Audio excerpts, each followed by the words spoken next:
தென்னை மரத்துல தேல் கொட்டுச்சுன்னா பனை மரத்துல நெறி கட்டும்பாங்க. நீ பண்ண கொலையில எங்க கல்யாணம் எகிரி போச்சு பாத்தியா? அதுலதான் அந்த ரோடு ரோடு எக்கு தப்பா மாட்டிட்டு முடிச்சிருக்கான்ல. அப்புறம் ஏன்டா நீ வாடி போன பூ மாதிரி மூஞ்சி வச்சுட்டுக்க? ஏய் ஏய், கொலை பண்ணி போட்டு சைட் அடிச்சுட்டான் பாரு. அவனுக்காக கேஸ் நடத்த போறது உங்க வருங்கால மாமனாருங்க தங்க சாஸ்திரியாரு. ஐயர் நம்மளை சும்மா விட்டுருவானுங்களா? தூக்குல தொங்க விட்டுருவானுங்க. அப்போ கொண்டு போடு தங்க. அட ஐயரை கொண்டு போடு. பூவே இப்ப ஐயர் உயிரோட தான் வையே. உனக்கு தொந்தரவு எனக்கு தொந்தரவு. அது இருக்கட்டேன். இப்ப ஐயர் போன என்னை கல்யாணம் பண்ணி சம்மதிச்சிட்டாலா இல்லையா?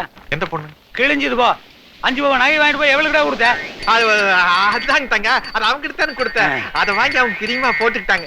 போட்டுக்கும் போது ஒரே வெக்கம்ங்க. அவங்களுக்கு உங்க மேல செம லவ்வுங்க. தெரியும்டா, எனக்கு தெரியும். இப்போ எங்க காதல் இவ்வளவு தூரம் டெவலப் ஆனதுக்கு அப்புறம் அவங்க அப்பா சக்கர நகாலில் உட்காந்து என்ன கிளிக்க போறேன்? ஒன்றும் கிளிக்க மாட்டானுங்க. இப்படி பாவானுங்க அப்படி வருவாரு. அப்போ ஒரே அடி அனுப்பிச்சிட வேண்டியதுதான். நீ ஏன் அவனை போட்டு தள்ளிடு. அட தைரியமா போட்டு நான் இருக்கேன்ல.